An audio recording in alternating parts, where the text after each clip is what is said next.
Meus amados irmãos, que a graça e a paz que vem da parte do nosso Deus, do nosso Senhor e Salvador Jesus Cristo, esteja com cada um de nós, com cada um dos irmãos que aqui estão na nave da igreja e com todos os amados irmãos que nos acompanham através da internet. Que o Senhor os abençoe, abençoe com a unção do seu Espírito.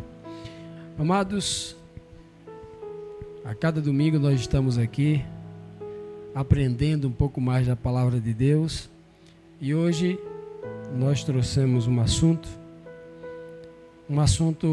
muito necessário para o tempo presente, que é o assunto do reavivamento. Mas você pode dizer assim: mas eu acabei de nascer como uma nova criatura em Cristo,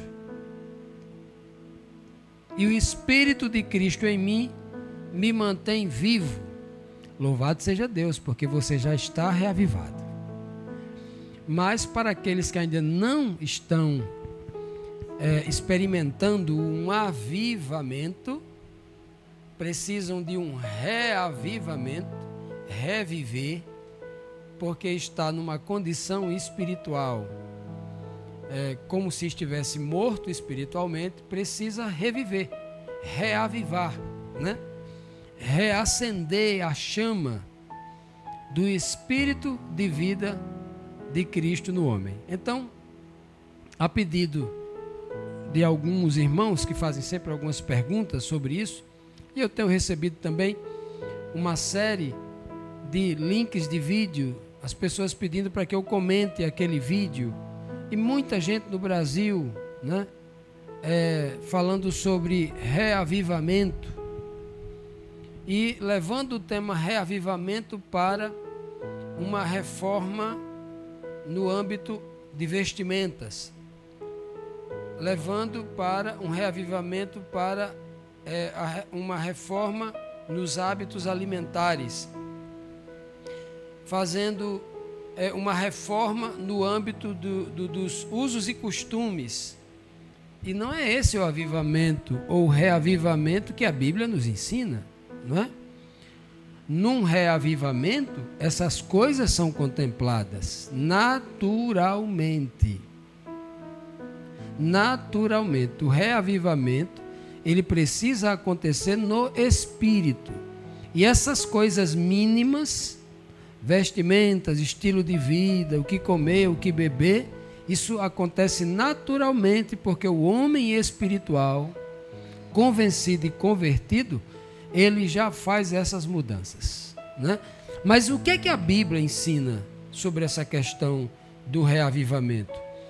Um movimento espiritual necessário para o tempo do fim, quando a igreja institucionalizada, a professa igreja de Cristo, a maioria, vou dizer aqui, a maioria dos cristãos, a maioria daqueles que têm a Bíblia como regra de fé e prática no mundo todo, estarão numa condição em que precisarão passar pela experiência do reavivamento, né? Eu olhando para mim, preciso de um reavivamento. E aí cada um dos irmãos que aqui estão deve fazer essa análise. Eu já estou num processo de despertamento e reavivamento? Eu acredito que eu estou no princípio, mas eu preciso de um reavivamento até chegar o ápice dele, né? Que é aquilo que a gente fala muito da chuva seroide, o batismo com o Espírito Santo. Então, mas a gente respeita o ponto de vista de cada um, daquele não, eu já estou reavivado, eu já estou no Espírito, eu estou no poder.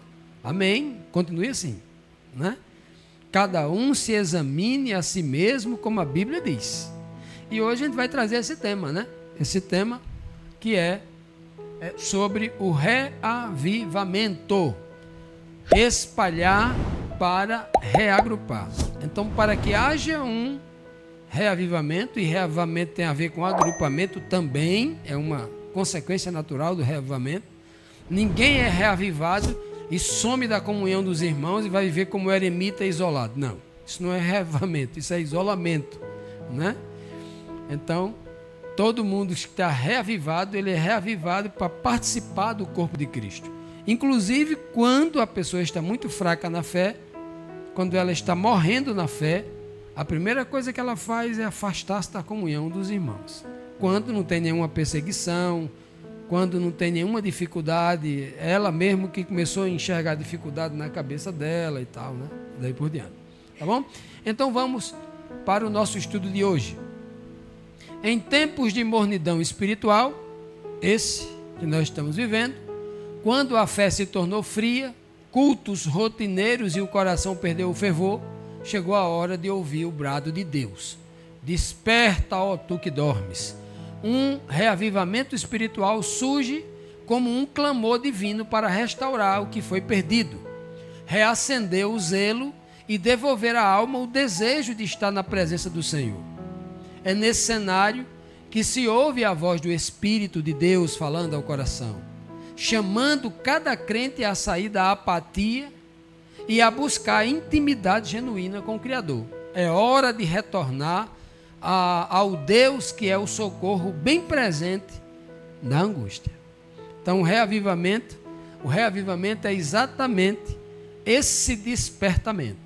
É sair do estado de mornidão, do estado de morte espiritual, do estado de sono, de apatia, para um ânimo espiritual para fazer a obra de Deus. Pois bem, vamos para o texto base, né, da meditação de hoje, do nosso estudo de hoje.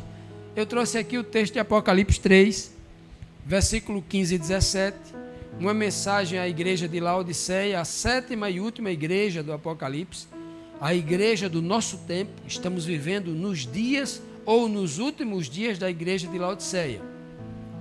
Estamos vendo assim o cumprimento do estado espiritual de Laodiceia, quase que no seu ápice, ou já no seu ápice.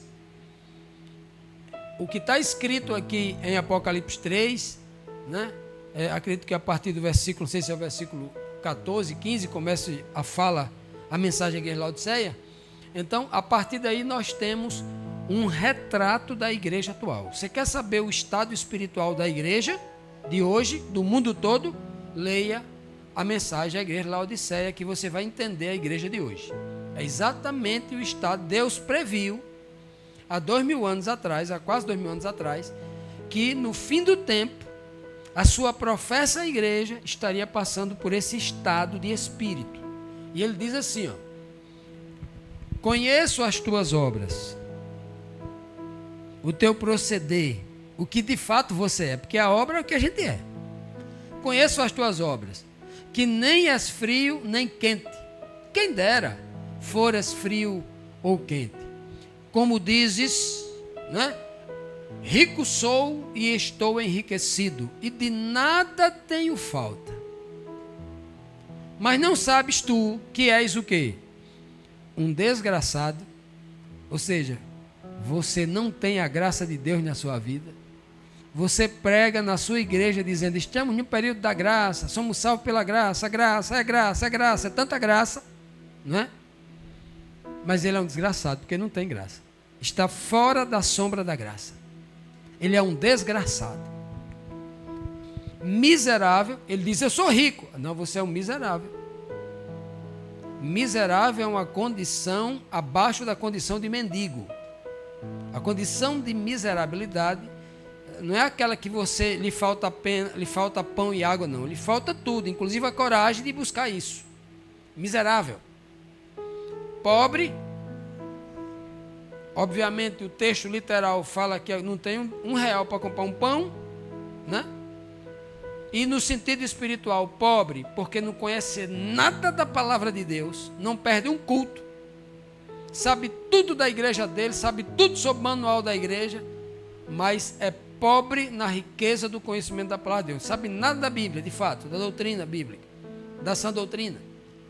Cego, porque não enxerga o que Deus está lhe dizendo, só enxerga o que os homens religiosos estão dizendo. E nu, porque é um homem que vive na injustiça, não foi vestido da justiça de Cristo. Então, olha a condição dessa igreja. Esta igreja precisa de um reavivamento? Precisa. Ela é religiosa porque ela diz, rica sou, eu estou na graça de Cristo, eu sou filho do dono do mundo, sou mais... Os crentes dizem isso, todos dizem isso. Eu sou rico, eu sou filho do dono do mundo, tal. Né? De certa forma é verdade o que eles estão dizendo. Mas espiritualmente, qual é a situação da igreja? Esta é a situação. É uma situação de miserabilidade, lhe falta tudo. Ética, moral, espírito, falta fé, falta obra, falta justiça, falta tudo. É uma igreja carente, está em pleno sono, está adormecida, e é preciso que o Senhor grite aos seus ouvidos, desperta tu que dorme. E eu quero tomar para mim essa mensagem hoje. Eu quero que ela seja para mim, eu quero que o Senhor fale comigo. Eu vim aqui hoje pregar para mim. E cada um de vocês, se quiserem trazer essa mensagem para vocês, fique para vocês também. Porque eu vou tomá-la para mim, né? Não como uma cobrança de um Deus rígido, mas eu vou refletir para que eu possa melhorar com equilíbrio, com sabedoria, para que eu agrade ao meu Deus em tudo que eu faça e seja uma bênção para os meus irmãos. Pois bem, o texto aqui, vamos partir agora para um processo. Você sabia que na Bíblia, todo processo de todo reavivamento ele tem que seguir um processo? Tudo na Bíblia é processo. São processos claros. Deus não emite um juízo sem que antes ele faça isso, isso, isso. Ele não salva sem que faça primeiro isso, isso e isso. Não. É sempre um processo. Então, antes de um reavivamento, ele tem que seguir um processo. Como todos nós agimos com os nossos filhos para abençoar, tem que seguir um processo. Ou o filho, todo errado, vai dizer para você, papai, me dê um presente, que eu vou passar de ano. Aí no fim do ano ele não passa, aí você vai dar o presente para ele? O presente porque passou de ano, mas ele não passou. Não tem sentido, não é? Existem processos, existem etapas, existem condicionantes, né? E então o processo modelo que eu vou trazer aqui, para a gente entender o que é reavivamento e a nossa necessidade real de reavivamento, existe um processo. O processo modelo que eu vou trazer aqui hoje, ele sempre tem um processo, começa pela denúncia.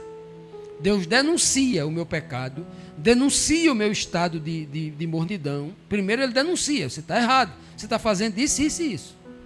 Depois ele emite o juízo, ou um juízo certo, ou um juízo condicional. Se você se arrepender, eu não mando.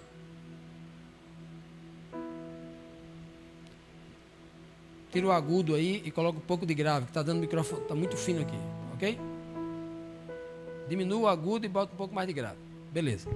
Então, ó, primeiro ele dá a denúncia, depois vem o juízo, depois do juízo, ele promete e realiza a purificação para que no final, o último, venha a salvação. É um processo. Vamos ver se é assim? A mensagem que eu trouxe hoje é do capítulo 36 do livro de Ezequiel. Porque no capítulo 37, que nós já estudamos aqui, é o Vale dos Ossos Secos, é justamente a restauração e a salvação. Então, antes, temos que ter o processo de reavivamento. Ok? Então, a partir do versículo 16, do capítulo 36 de Ezequiel, nós vamos ler assim. Ó. De novo, a palavra do Senhor veio a mim, dizendo: Filho do homem, quando Israel morava em sua própria terra, eles a contaminaram com a sua conduta e com suas ações.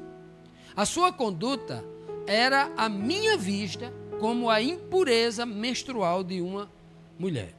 Então veja, que o Senhor começa dizendo aqui, falando através de Ezequiel, a que ele chama de Filho do Homem, uma tipologia de Cristo. Ele diz assim: você sabia que quando Israel estava na sua própria terra, ou lá no deserto, ou lá em Canaã, ele contaminou a terra. A terra também é um tipo. Ele contaminou o ambiente, contaminou ele, a esposa, os filhos, os netos, os bisnetos. Ele saiu contaminando tudo. Contaminou com a sua conduta, a forma de pensar, com sua índole e com suas ações. E aí, a conduta deles, à minha vista, Conduta é aquilo que está vinculando a parte do espírito. As ações é a coisa externa. Então ele diz assim, ó, a conduta à minha vista era como a impureza de uma mulher quando está menstruada. E eu já expliquei aqui ontem na lição para vocês, não sei se foi ontem, no sábado, ou se no comentário da lição que eu fiz. Para a cultura do povo de Israel, a mulher, quando chamada de impura, ela não podia tocar num copo de água na casa dela. Se ela tocasse e o marido viesse e tocasse naquele copo, ele também estava impuro. Tudo que ela tocava ficava impuro. Já imaginou a situação? Isso era uma tipologia. Não é que hoje, aí você está casado com a sua esposa e a sua esposa está menstruada, que é um processo natural que Deus colocou na mulher, né? E aí a mulher também, você não vai tocar na mulher que ela está impura. Não, cuidado com essa loucura, que tem gente que não entende esse direito. Isso era uma tipologia.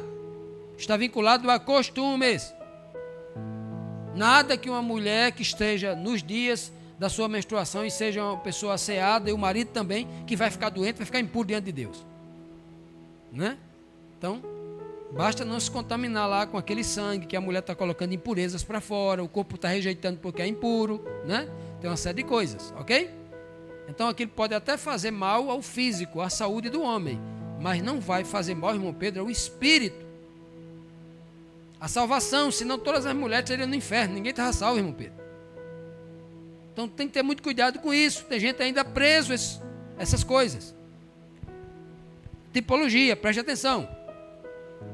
Então ele está dizendo aqui, e Israel entendia muito bem, porque na cultura de Israel, a mulher viu a mulher do fluxo de sangue, que estava impura, que tocou em Cristo, o povo todinho não chega perto dela não, que ela se toca nela, vai ficar impuro, todo mundo com nojo da mulher.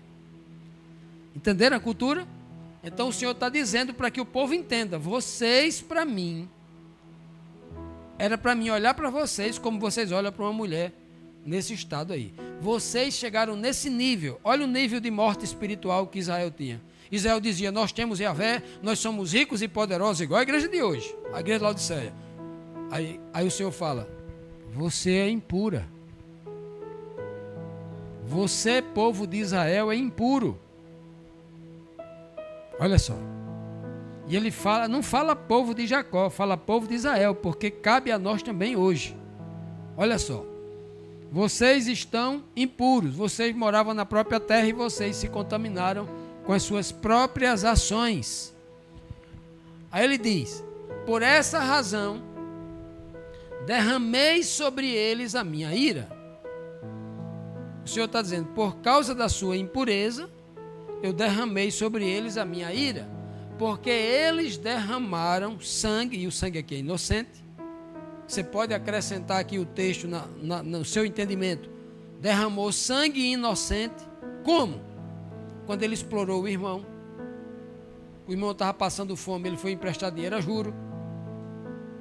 Quando o cara bateu na porta dele, o estrangeiro bateu na porta, estou morrendo de fome, me dê um prato de comida. E ele com a panela cheia falou, não tem não, perdoe, passe. E outras maldades que eles faziam, derramando sangue inocente, explorando o irmão, dominando com rigor e dureza sobre o seu irmão. Você tem que amar o irmão, era mandamento da comunidade de Deus. E ele diz, porque eles derramaram sangue na terra e porque se contaminaram com os seus ídolos. Duas coisas. Pecaram contra o seu próximo, derramando o sangue do inocente do próximo, e se contaminaram com o ídolo. Amaram mais o ídolo do que a Deus. Os dois mandamentos, amar a Deus e ao próximo. Sempre vai ter esses dois pecados. Todo pecado do antigo Israel era sempre os dois pecados. Pecava contra o próximo e pecava contra Deus. A idolatria é pecado contra Deus. E a opressão contra a exploração do próximo, pecado contra o próximo. Ok? O tempo todo eles cometeram esse pecado. E hoje é a mesma coisa. A igreja hoje está cometendo esses dois pecados. Explorando o irmão e afundado até o pescoço na idolatria. E ele diz, e eu os dispersei, espalhei, o que o judeu chama de diáspora. Espalhou por todo o mundo. Eu os dispersei entre as nações, e eles foram espalhados entre os povos, e os julguei de acordo com a conduta e com as ações dele. Então o Senhor vai pegar aquele que era o seu povo, que um dia ele era o rei, o governador daquele povo, que juntou num canto só, E ele falou, a partir de agora não será mais um povo que mora numa cidade tal, A, B ou C, não. Agora eu vou espalhar o meu povo pelo mundo inteiro. E só vou juntar quando Jesus voltar, na segunda vinda de glória, viu? Preste atenção nisso. Desde a profecia de Isaías, Jeremias e Ezequiel, o Senhor só vai juntar o seu povo agora, quando Jesus vier em glória. Quando ele vier com o seu filho na nuvem do céu, é que acontece o ajuntamento. Antes da vinda de Cristo, acontece uma convocação. E as pessoas se reúnem em torno de uma mensagem de verdade. Mas reunião fisicamente, todos no mesmo lugar, diante de Cristo, é só na volta dele. Isso aqui só vai acontecer na volta dele. Tem gente querendo criar igreja, criar movimento, comprar uma cidade, como tem várias igrejas nos Estados Unidos que compraram uma cidade inteira e lá fizeram a igreja dele lá. Todo mundo mora numa cidade fechada. Um monte de religioso tem esse pensamento. Mas o Senhor falou, não, o meu povo quem vai ajuntar sou eu, e tem dia e hora certa para isso. Ok? Então ele fala assim, ó, eu dispersei sobre as nações. Não tem nenhuma outra, irmão Pedro, verso dizendo que antes da vinda de Cristo, que ele ajunta em algum lugar. Não tem. Tem um movimento dos judeus, preso à letra morta, que eles chamam de o sionismo. Não pode soltar uma bomba ou ameaça que todo mundo volta, o judeu, naturalmente, volta para Jerusalém, como se entendesse que a profecia fosse cumprir-se diretamente. Ainda Deus está preso à carne, está preso à questão da etnia, e tudo vai acontecer lá. Mas não é isso que eu leio, tanto no sentido espiritual, que está escrito no Antigo Testamento, quanto as interpretações de Paulo no Novo Testamento. Paulo, Pedro, Jesus, Tiago, etc. Então vamos lá. Eu os dispersei e eles foram espalhados entre os povos. Entre os povos. Todos os povos. E os julguei de acordo com as suas condutas e com as ações. Então, o povo de Deus hoje está espalhado entre os povos. Nós estamos. Olha, se você olhar para essa igreja aqui, olha, quantos povos tem aqui? Quantos povos? Eu estou vendo aqui gente que tem aparência de africano, gente que tem aparência aqui de asteca, dos índios aqui da América do Sul. Tem essa aparência aqui. Estou vendo que gente que tem aparência aqui de europeu, gente que tem aparência aqui de indiano, gente que tem aparência aqui de esquimó, né? O povo ali da Coreia, da Rússia lá de cima, né? Então você vê aqui, olha, no nosso meio aqui, a gente olha aqui e vê uma diversidade. Você não vê uma etnia. Você olha para o indiano, né? Um indiano é tudo igual, né? Os indianos, para o coreano, para o chinês é tudo igual, né? Mas nós vemos a diversidade que nós temos aqui. O povo de Deus está espalhado entre os povos do mundo todo. Só para a gente ter uma pequena ideia da coisa, né? E aí, e principalmente hoje no mundo globalizado. O mundo globalizado é que ninguém... É um mundo globalizado, é um mundo sem fronteira. Quantos brasileiros não moram nos Estados Unidos? Quantos brasileiros não moram na Europa? Quantas pessoas da Europa não moram aqui no Brasil, americanos no Brasil? Hoje é um mundo sem fronteira, né? Deixar bem claro isso aí. Tem gente com dupla, tripla cidadania, né? Vamos lá. E por onde andaram... E por onde esse povo andou entre as nações, eles profanaram o meu nome. Deus espalhou esse povo pelo mundo todo. E por onde eles andaram, ao invés de dar testemunho do nome de Deus, eles profanaram o nome de Deus. Pois se dizia a respeito deles. O que é que se dizia? O povo lá dizia a respeito desse crente que chegou. O que é que o povo começou a falar a respeito desse povo? Olha como é que eles desonraram o nome de Deus. Não foi porque eles disseram, o nome de Deus se escreve Yod-He, Vav-He, é Yahvé, não pode dizer Deus, não pode dizer Jesus, não. Olha como é que eles desonraram o nome de Deus. Olha o que o texto está dizendo. Para quem está perdido na internet, escutando falso rabino que não entende a Bíblia. Olha como foi que eles desonraram. Não foi dando aula de hebraico, não. Olha como foi. E profanaram o meu santo nome, pois dizia a respeito deles, o povo dizia a respeito desses judeus que foram espalhados pelo mundo todo, desse povo de Deus. Esse é o povo do Senhor, mas assim mesmo ele teve que sair da terra que o Senhor lhe deu. O povo dizendo, e vocês não são o povo do Senhor? Como é que ele expulsa vocês da terra mesmo que ele deu a vocês? Vocês fizeram alguma coisa de errado. Ó, o povo mesmo sabia, irmão Pedro. O povo do mundo sabia. Aí o Senhor fala, eu tive a preocupação com o meu santo nome. Vocês não zelaram pelo meu nome, pela minha reputação, pela imagem, pela minha santidade, mas eu tive preocupação com o meu nome, o qual a nação de Israel profanou. A nação, não é a nação de Israel, não é o Israel espiritual, é a nação de Israel. Israel, nação, profanou o meu nome. Mas como assim, irmão Pedro? Se eles estão ensinando lá que Israel é o único povo do mundo que fala o nome de Deus corretamente, nem fala, é Hashem, tem medo de falar, fala o nome, é Hashem. Mas está dizendo que foi Israel quem profanou o nome. Não, quem está profanando é vocês, brasileiros, que fala Deus. A Bíblia está dizendo que quem profanou foi Israel. Como é que eles profanam? Falando o nome certo? Aí, Ednalva, tem gente que não está lendo a Bíblia direito, Ednalva. Tem gente que não está entendendo a mensagem espiritual. Tem gente presa à letra morta. Tem gente sendo guiada como piolho na cabeça dos outros por determinados pseudos professores de internet completamente equivocados, que não entenderam a mensagem ainda. Israel profanou o nome de Deus. Então aqui, lemos até aqui, que o Senhor está dizendo o pecado. Porque ninguém consegue reavivar-se ou ser reavivado pelo Espírito de Deus sem que primeiro ele não consiga detalhar os seus erros e os seus pecados. E eles estão precisando da ajudinha do Senhor. E o Senhor vem ali dizer, olha, vocês erraram aqui, aqui, aqui, aqui. E ele está detalhando o pecado para despertar uma mente difícil de fazer autoanálise. O homem é ruim de fazer autoanálise. E o Senhor está dando uma ajudinha a eles aqui. Vocês cometeram esse tipo de erro. Ele continua. Entre as nações para onde tinham ido, vocês profanaram o meu nome. Por isso, diga... Aí o Senhor está falando de Ezequiel. Ezequiel, diga à nação de Israel. Assim diz o soberano Senhor. Não é por causa de vocês, ó nação de Israel, que eu vou fazer essas coisas. Que eu vou fazer essas coisas, o juízo. Que eu vou repreender. Que eu vou, fazer o castigo e restaurar um povo de volta. Não é por causa de vocês que eu vou fazer as coisas, mas por causa do meu santo nome, por amor a mim mesmo, que vocês não têm amor nem a vocês. Por amor de mim mesmo, por amor do meu santo nome é que eu tenho que tomar uma atitude. O qual vocês profanaram, segunda vez, entre as nações para onde vocês foram.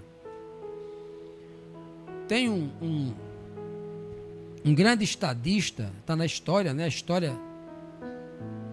a história faz uma imagem grandiosa dele, no prêmio Nobel, que é Gandhi. Quero falar de Gandhi, um estadista indiano, um moreninho bem magrinho, que andava com tipo uma fralda, lembra dele? Uns óculosinhos redondos, um carequinho, um moreninho, lembra dele? Gandhi? Pois bem,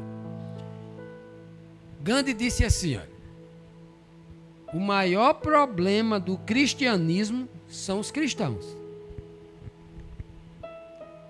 O grande problema de Jesus Cristo não ser conhecido no mundo inteiro e através de Jesus Cristo, Deus o Pai e toda a sã doutrina, a culpa é dos cristãos.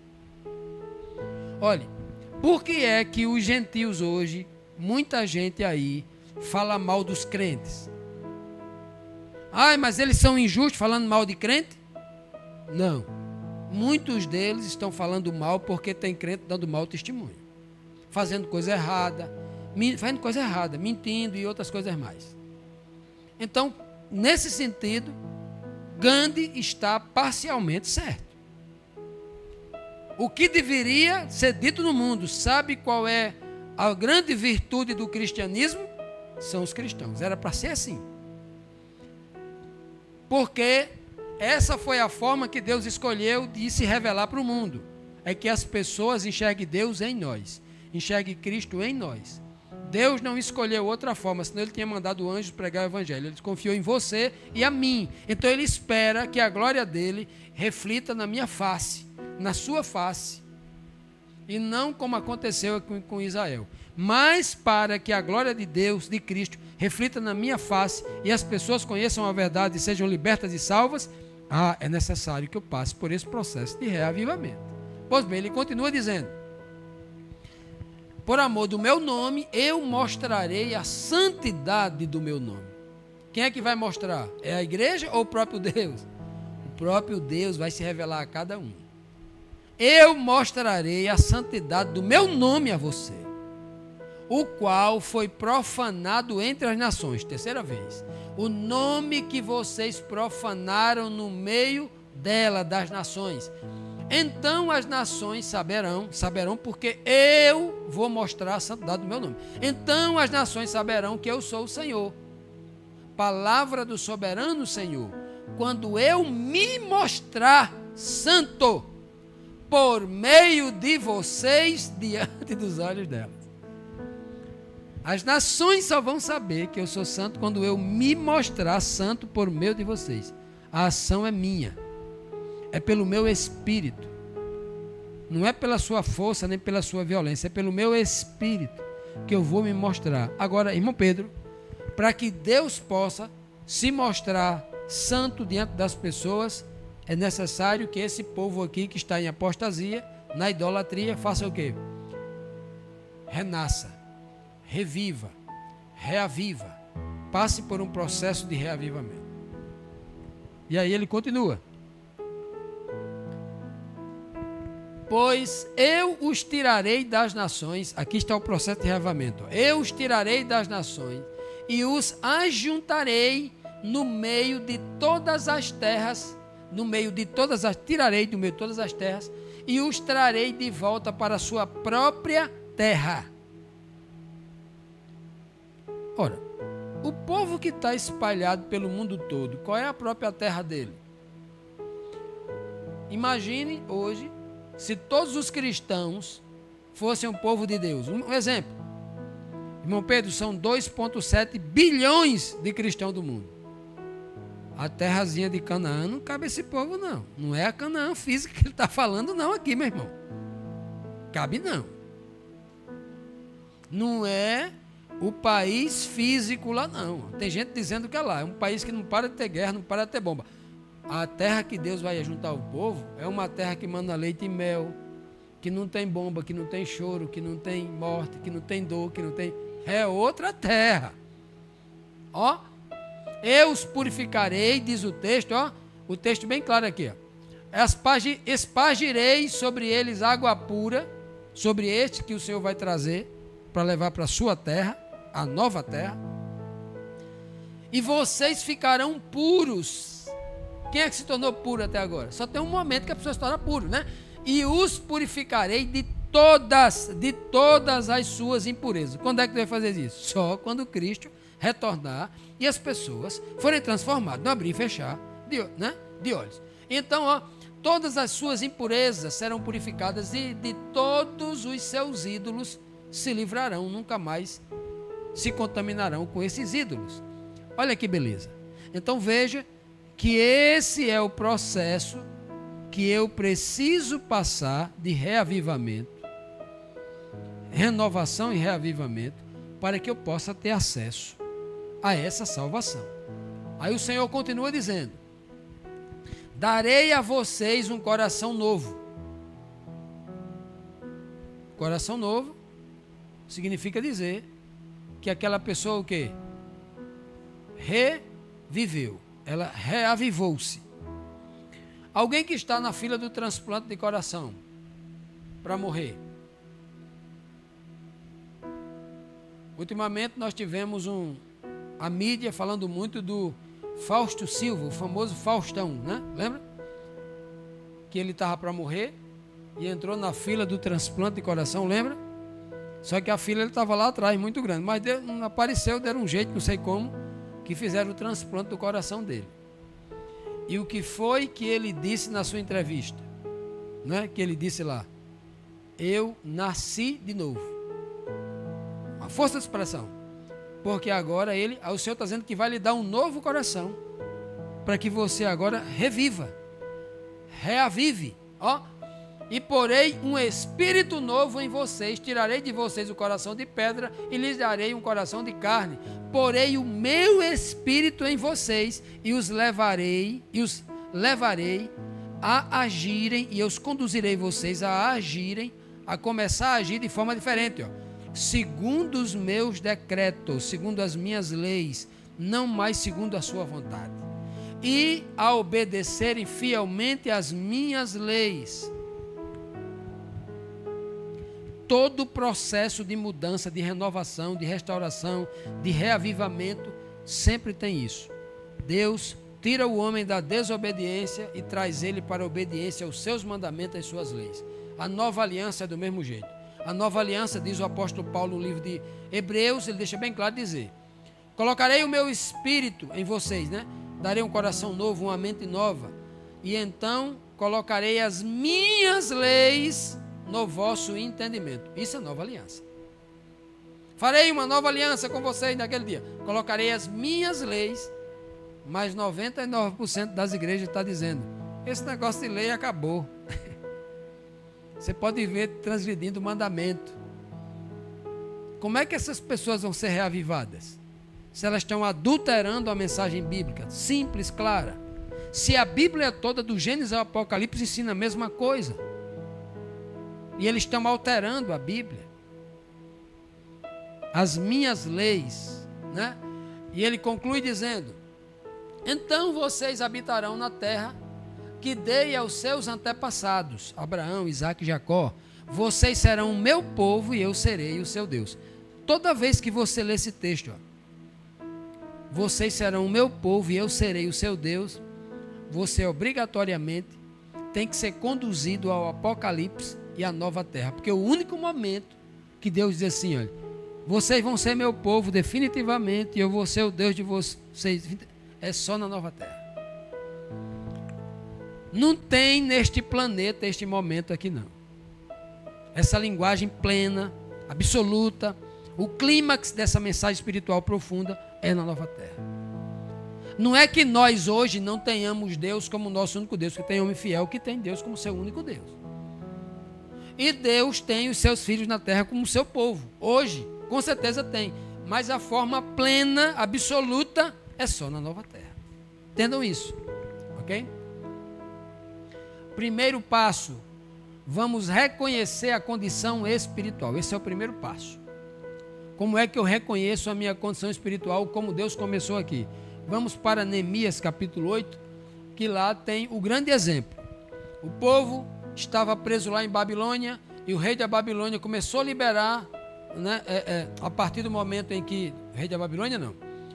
Quando o reino da Babilônia foi conquistado pelos Medo-Persas, o rei da Medo-Pérsia, né, Ciro, depois Assuero, esse povo começou a liberar pessoas para voltarem para Jerusalém para começar a reconstruir. Um deles foi Neemias. Neemias recebeu a carta do rei, recebeu dinheiro, recebeu apoio para que viesse começar a reconstruir a cidade do seu povo, né? E aí teve outros reis também, né? Vamos lá. E aí, olha o que diz o texto: quando o povo todinho se reuniu, o povo num só espírito, num só coração, né? Quando lia, então a primeira coisa que Neemias fez, juntando ali os sacerdotes, juntando a liderança, o que aconteceu lá? Primeira coisa que eles fizeram, para tocar o coração do povo e o povo entender aonde eles estavam espiritualmente. Fazer uma autoanálise com base na palavra de Deus. Eles leram o livro da lei de Deus. Reuniu todo mundo, começaram a ler o livro da lei de Deus. Interpretando e explicando. Olha, irmão Pedro, como isso é bonito. Eu sempre digo, não adianta você pegar, colocar um verso bíblico no grupo de WhatsApp e você não explicar, o povo não vai entender. Não é a forma de se ensinar. Muitos irmãos vão e jogam um verso bíblico lá no grupo. As pessoas nem leem. Porque se você leu aquele verso bíblico e aquele verso bíblico lhe tocou, você tem que dizer aonde lhe tocou. Irmãos, eu estava lendo esse verso bíblico aqui, isso foi assim, assim, assim. Aí você vai edificar as pessoas. Olha como está dizendo aqui. Até aqui a Bíblia me ensina como é que faz. Leram o livro da lei de Deus, interpretando e explicando, a fim de que o povo entendesse o que estava sendo lido. Então Neemias, o governador, e Esdras, o sacerdote, o sumo sacerdote, e os escribas, e os levitas, auxiliares de Esdras, que estavam instruindo o povo, disseram a todos ali, disseram assim: este dia é consagrado ao Senhor Deus, nada de tristeza e de choro, pois todo o povo estava chorando enquanto ouvia as palavras da lei. E Neemias acrescentou: podem sair e comam e bebam do melhor que tiverem e repartam com os que nada têm preparado, disse Neemias. Este dia é consagrado ao nosso Senhor. Não se entristeçam, porque a alegria do Senhor os fortalecerá. Tudo começou, irmão Pedro, quando começaram a ler o livro da lei, e a lei dizia no coração deles: vocês pecaram, se juntaram com outros deuses, consultaram necromantes, foram atrás dos mortos, adoraram os ídolos, tudo que o Senhor proibiu na lei, acaba lendo lá, e eles lá, irmão Pedro, escutando o livro da lei e o coração tocado. Eita, fizemos isso errado. Eita, fizemos aquilo errado. Eita, eu fiz, não sabia, fiz isso errado. E eles começaram a se tocar e começaram a chorar. Começaram a chorar porque eles estavam fazendo ali um autoexame. O povo todo fez um autoexame. Choraram e teve que parar a leitura da lei para que eles liberassem o povo para ir para casa comer, beber. E dizer: olha aí, hoje é dia de alegria. Por que era de alegria? Porque eles foram tocados pelo Espírito que havia na palavra de Deus. Foram tocados. E ali naquele dia houve um despertamento, que é a plataforma para o reavivamento. Tudo começa com a palavra de Deus. Quer reavivar? Comece a amar a palavra de Deus. Comece a dedicar tempo a ler mais a palavra de Deus. A buscar como quem busca um tesouro escondido. Não com o interesse de você conhecer culturalmente ou debater com alguém que não sabe, mas para atender o seu espírito, para atender a sua alma, para que você se converta. É assim que tem que se buscar. Segundo passo: voltar e retornar ao processo de crescimento. Porque você parou em algum momento, estava muito animado na fé, mas chegou um tempo que deu uma estacionada. Aí não pode. Tem que voltar a crescer. Olha o que diz o livro de Joel. Joel 2, 12 e 13 fala assim: agora, porém, declara o Senhor: voltem, voltem-se para mim de todo o coração, com jejum, com lamento e com pranto. Rasguem o coração e não as vestes. Ele não queria uma mudança exterior, Eva. Rasgar as vestes é uma mudança exterior. Rasgar o coração por dentro, tem muita gente fazendo reforma do homem exterior, e Deus está dizendo: eu quero do espírito. Rasguem o coração, não as vestes. Voltem-se para o Senhor, para o seu Deus, pois Ele é misericordioso e compassivo, muito paciente e cheio de amor. Arrepende-se, ou arrependam-se, e não envia a desgraça. Se vocês se arrependerem, a desgraça não virá nas vossas vidas. E aqui está o segundo passo. O primeiro passo é o despertamento pelo conhecimento da palavra, para você entender que está errado e tem que mudar. O segundo passo é se arrepender. Arrepender já é o primeiro passo de voltar-se para Deus. Não é à toa que João Batista, Pedro, fora Jesus, João Batista, Pedro, Paulo e João lá na frente, todos disseram a mesma coisa: arrependei-vos e convertei-vos. Era o lema, era a pregação simples de todos os apóstolos. O terceiro passo: perdão, justificação e partindo para a salvação. Terceiro passo: se eu ouço a palavra de Deus, se eu sou convencido pelo Espírito de Deus, ouvir a palavra de Deus, que eu preciso melhorar, que eu preciso mudar. Segundo passo: eu me arrependo. O terceiro passo é receber o perdão de Deus para a justificação. E aí, nós lemos assim no livro de Jeremias, né? Ouvi claramente Efraim, lamentando-se. O Senhor ouviu o povo de Efraim, as 10 tribos de Israel, se lamentando. Ele dizendo assim para Deus, o povo dizendo para Deus assim: tu me disciplinaste como a um bezerro indomado, e fui disciplinado.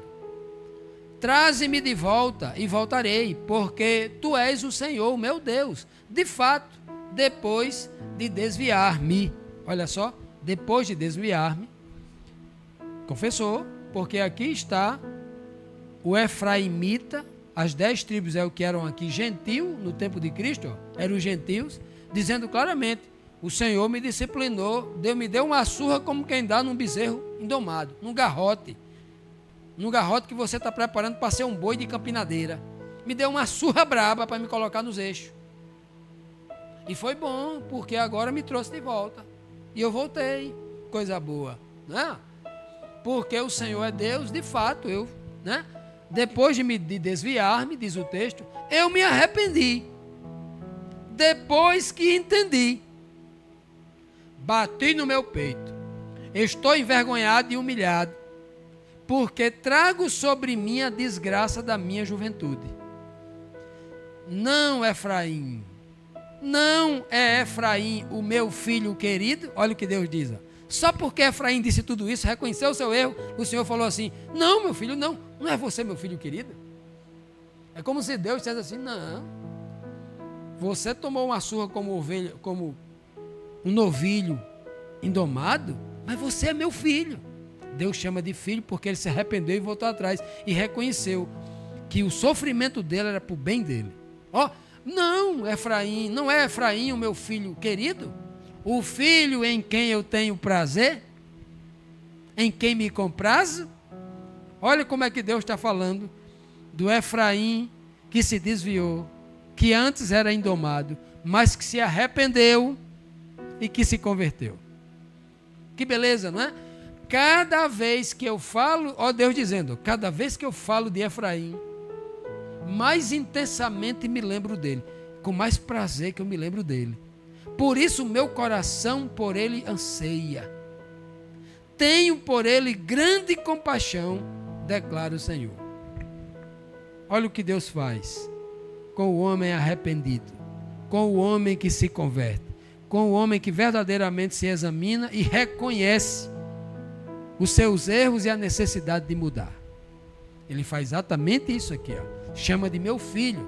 E aqui eu quero partir agora para os benefícios. Os benefícios, eu trouxe 7 benefícios, né, que as escrituras nos apontam.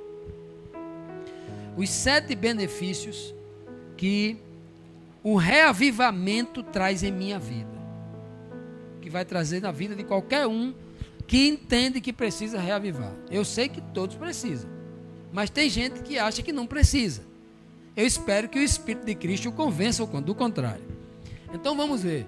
Primeiro benefício aqui. Primeiro benefício é a renovação da alegria. O mundo hoje vive em tristeza. O mundo vive, na verdade, o mundo vive de alegrias passageiras. Tem muita gente agora que está feliz. Está numa festa. Está num banquete, num jantar, em algum lugar. Pode estar nesse momento, mas é uma felicidade assim, passageira.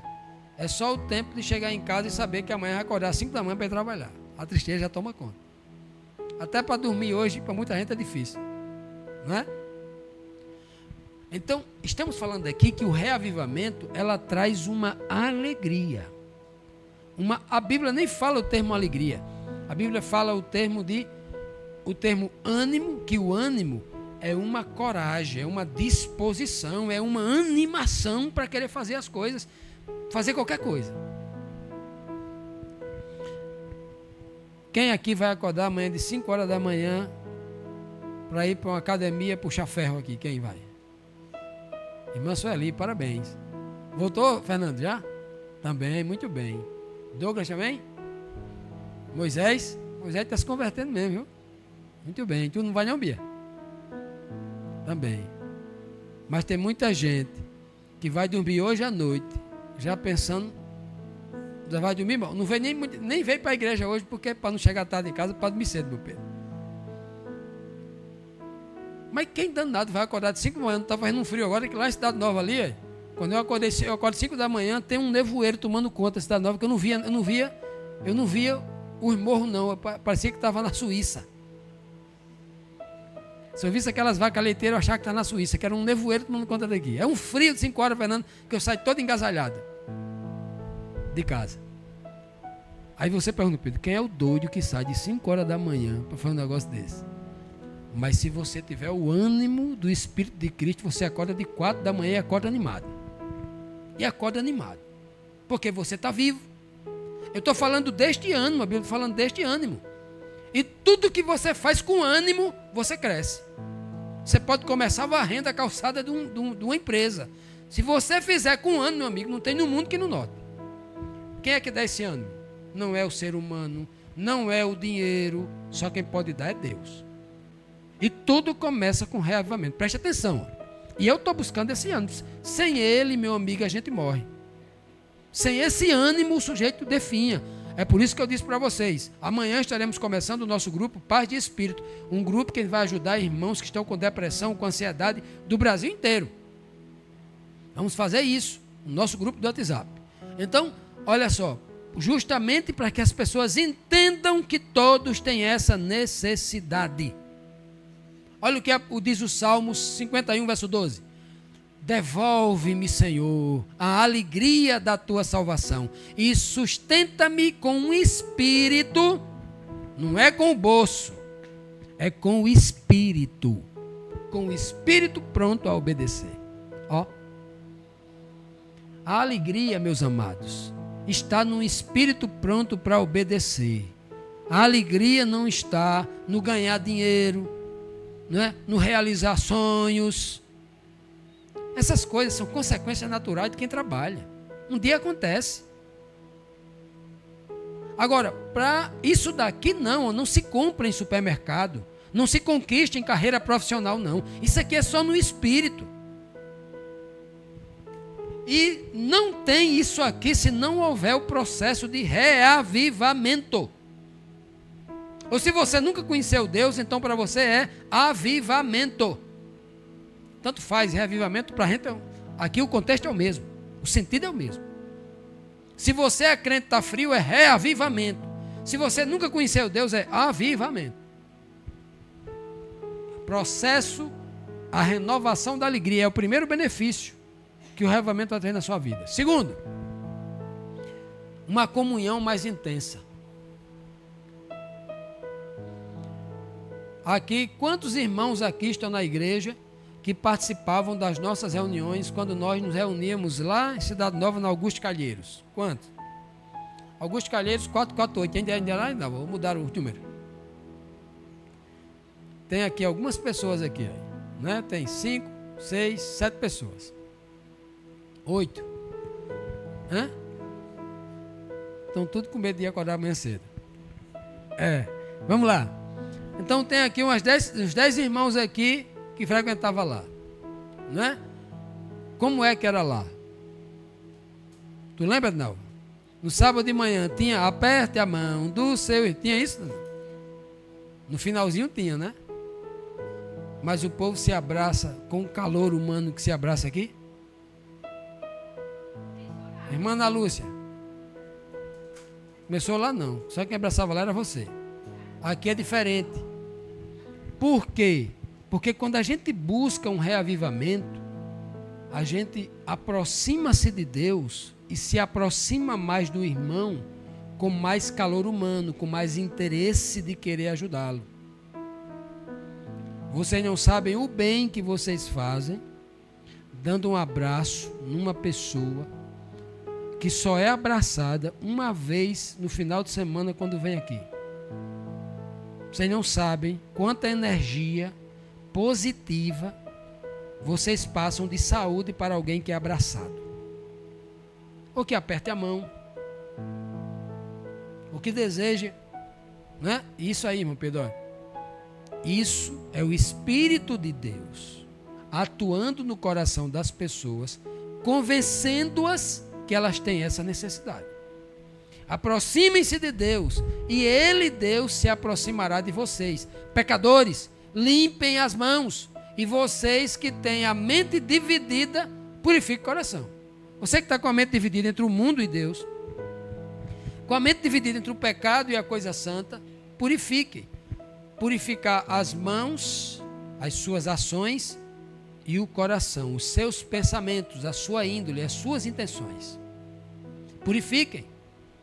Porque fazendo isso você se aproxima mais de Deus.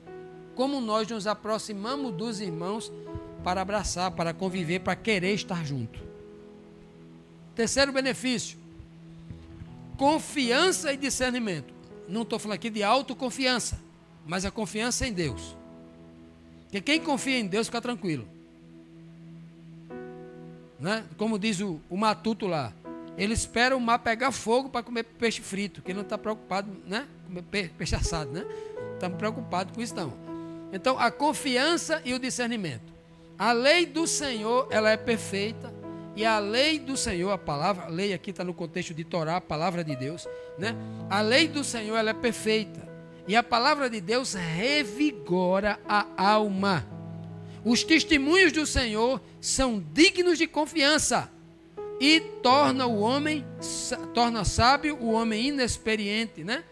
Torna sábio o homem que não tem experiência nenhuma. Então veja aqui que o reavivamento, ela vai me levar para a palavra de Deus, que a palavra de Deus discernida no Espírito, ela vai revigorar a alma. Vai fazer o homem se tornar mais confiante em Deus e mais obediente a Deus. E fazendo isso, ele cada dia vai ser um homem mais sábio. Mais sábio. A sabedoria não vem só pelo conhecimento da palavra de Deus, mas o conhecer a palavra de Deus e obedecer a palavra de Deus é que torna o homem verdadeiramente sábio. Porque só faz isso quem tem temor por Deus.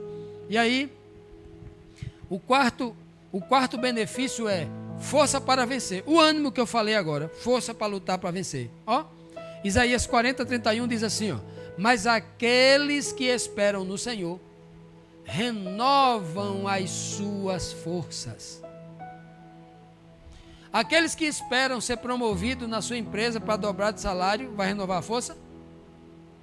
Ele pode até renovar o guarda-roupa com dinheiro, pode renovar e ampliar a despensa da casa dele, pode renovar o carro, comprar um carro do ano tudinho, mas as forças no espírito não tem em nenhuma prateleira de nenhum supermercado não, meu amigo. Só Deus tem. Ó, renova suas forças. Essas pessoas voam bem alto como águia. Já imaginou? O que significa voar bem alto? Está bem distante dos perigos da terra. Terra, pecado, mundo, está bem distante, está acima. Inclusive uma visão privilegiada de como o mundo funciona. Voa bem alto. Correm e não ficam exaustos. Mas rapaz, você trabalha demais e aí tá... Mas você tendo o Espírito de Deus no coração, nem parece, né? Andam e não se cansam. Ah, eu estou cansado de estar nessa igreja, faz 30 anos fazendo a mesma coisa, eu vou tirar umas férias. Estou cansado de ser crente. Não, meu irmão. Se você espera no Senhor, obedecendo, perseverando na sua palavra, não tem esse negócio de cansaço, não. De querer abandonar o caminho, não. Quinto benefício, torna-se uma pessoa produtiva. Você quer morrer para a vida e para tudo? Seja uma pessoa passiva que não faz nada. Improdutiva. Improdutivo significa ser morto. Cristo falou assim, ó: eu sou a videira. No primeiro verso ele vai dizer a videira verdadeira, né? Mas no verso 5 ele diz: eu sou a videira. Vocês são os meus ramos. Vocês estão ligados a mim com o mesmo Espírito. Se alguém permanecer em mim e eu permanecer nele, essa pessoa dá muito fruto, fruto espiritual. Pois sem mim vocês não podem fazer coisa alguma. Então veja que quando eu passo no processo, estou no processo de reavivamento, o Espírito de Cristo trabalhando e eu deixando que Cristo esteja em mim, não estou expulsando Jesus da minha vida com os meus erros, com os meus pecados, com as minhas impurezas espirituais. Quando eu permito que Cristo permaneça em mim, ele vai gerar muito fruto, né? E aí, eu vou me tornar uma pessoa produtiva, porque mente vazia é oficina de Satanás, né? Uma pessoa improdutiva, ela tem que procurar fazer alguma coisa. Ela não pode deixar de fazer. Mas para Deus. Não estou falando... Todos nós temos as nossas atividades em casa. Estou falando para Deus. Se você acha que está trabalhando demais para Deus, se você acha que estão botando você demais na escala da igreja, se você acha que está trabalhando demais, meu irmão, se alguém oferece uma obra da igreja para você fazer, você fala assim, não, passe para outro. Eu não sou capaz não, passe para outro. Meu irmão, você não sabe o que você está dizendo não. Como é que você está rejeitando um chamado para você aprender e crescer naquilo que o Senhor chamou? Como é que você tem a coragem de dizer que não quer aquilo? Você já imaginou isso? Reavivamento tem a ver com produtividade. Lembre-se que Deus chama todos nós para sermos servos. Não tem nenhum servo que vá para a vinha e fique lá cruzado, tomando água debaixo de uma sombra, debaixo de um pé de vinha, não. Todo mundo trabalha, rapaz. Senão não é servo. Tem que ser produtivo. Reavivamento tem a ver com produtividade. 6. Sensibilidade e poder. O reavivamento vai trazer também à sua vida uma pessoa sensível. Não estou falando de sensível, aquela pessoa que eu disse, irmão Pedro, o irmão chegou atrasado hoje. Aí o irmão Pedro começa a chorar. Não vou nem passar a igreja não, porque o rapaz chamou a minha atenção, disse que eu cheguei atrasado. Não é esse tipo de sensibilidade não. Sensibilidade no espírito. Você está aqui pregando, aí você olha para o olhar de Rosilene e diz assim, rapaz, estou sentindo que a Rosilene está com o olhar pesado, ela está com problema de ordem emocional. Vou orar por ela, vou falar com ela, vou saber que ela precisa de alguma ajuda, né? Esse tipo de sensibilidade espiritual. Enxergar o que o outro, né? Tem sensibilidade de entender uma mensagem que toca o nosso coração. Tem coisas que a gente não precisa pedir, a gente, né? A gente vê a realidade das coisas, né? Sensibilidade e poder. Por isso é que foi dito: desperta, ó tu que dorme, levanta-te dentre os mortos e Cristo resplandecerá sobre ti. Jesus só vai resplandecer sobre a minha pessoa se eu me levantar do meu sono. Sono significa, Eva, letargia. Inebre, num estado de embriaguez, de lerdeza. Não é assim, né? O sujeito que está com sono, cochilando, ele consegue entender o que está passando à sua volta, ou somente quem está atento vê tudo o que está acontecendo? Então, despertar significa exatamente isso. Estar sensível a tudo que está se passando ao seu redor, mas sobretudo, Eva, dentro do seu próprio coração. E o último benefício, o sétimo benefício, para nós concluirmos, é um testemunho vivo. O último benefício que o reavivamento vai trazer em minha vida é que agora eu passo a ser um testemunho, uma testemunha fiel e verdadeira, como Cristo foi de Deus aqui na terra. Nós podemos ser e temos que ser testemunha fiel e verdadeira de Cristo, né? Então, um testemunho vivo. Atos 2,47 diz assim: o povo lá de Atos, lá, que foi batizado com o Espírito Santo, eles louvavam a Deus e caíram na simpatia de todo o povo em redor. Os gentios olhavam para aquele povo, simpatizavam com o jeito deles de serem, de viverem. E o Senhor lhes acrescentava todos os dias os que iam sendo salvos. Olha que maravilha. Um testemunho vivo é como esse aqui. É que o mundo que está ao nosso redor, eles vão simpatizar com a gente, simpatizar com a nossa maneira de viver, com a nossa maneira de agir. Vão perceber que na nossa vida há ações de justiça. E eles vão admirar aquilo, eles vão querer aquilo também, porque aquilo é bom. E é isso que o Senhor espera de cada um de nós. E todos nós podemos ter tudo isso aqui, Porque tudo isso aqui começa com um processo de reavivamento espiritual. E quem faz isso aqui, todas as outras coisas serão acrescentadas.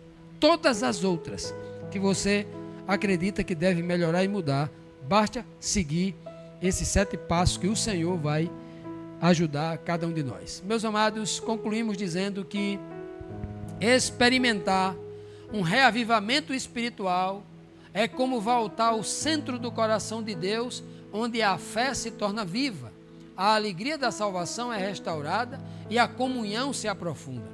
O cristão reavivado caminha com mais vigor, é sensível à voz de Deus, gera frutos espirituais abundantes e impacta todos em seu redor.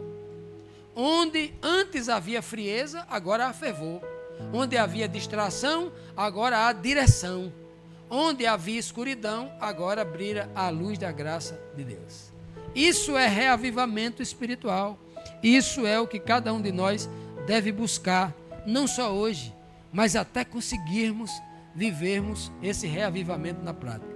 Que o Senhor nos abençoe, que o Senhor nos tome em seus braços e nos dê esse poder da experiência do reavivamento em nome de Jesus. Amém.